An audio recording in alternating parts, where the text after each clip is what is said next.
Kalian pernah nggak sih ngerasa susah buat ngebedain objek-objek yang ada di Google Maps? Sini gue jelasin. Halo semuanya, gue Rasya dari Rasya Humaniora. Jadi cara buat ngebedain objek-objek yang kita lihat dari interpretasi citra itu tuh ada 7 cara. Sebenarnya ini tuh unsurnya ya guys, unsur interpretasi citra, dan unsur interpretasi citra tuh ada 7.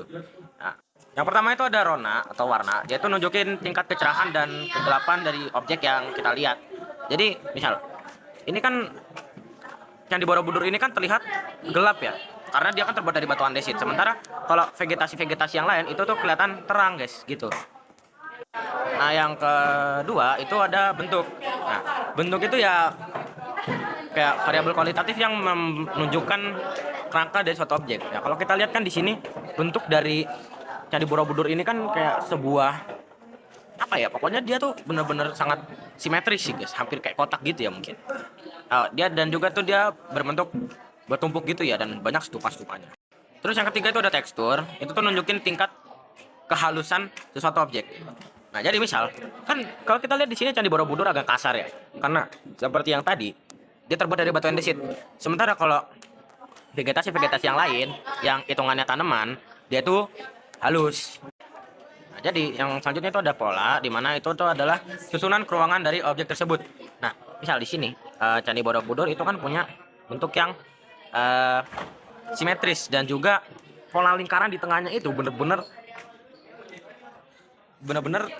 terpusat. Itu tuh menggambarkan alam semesta ya guys, itu filosofinya ya, itu FYI aja. Terus yang kelima itu ada bayangan.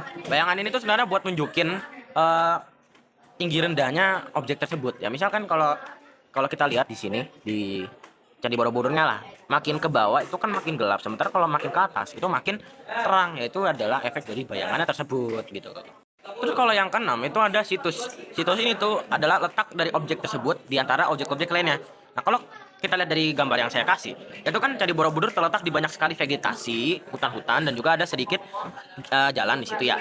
Tapi sebenarnya kalau kita lihat lebih luas lagi, sebenarnya Candi Borobudur itu ada di antara lembah Gunung Merbabu dan juga Gunung Merapi, dan juga di dekat Sungai Progo. Dan yang terakhir adalah asosiasi. Nah, kita bisa ngebedain Candi Borobudur dengan objek lainnya itu adalah dengan kita lihat Candi Borobudur ini tuh terasosiasi dengan objek apa. Misal, Candi Borobudur itu kadang diasosiasikan dengan Candi Mendut sebagai simbol keagamaan, seperti itu. Gimana? Keren banget gak sih ilmu-ilmu kayak tadi? Kalau kalian pengen ngeliat video semacam ini, jangan lupa follow gue di Rasya Humaniora.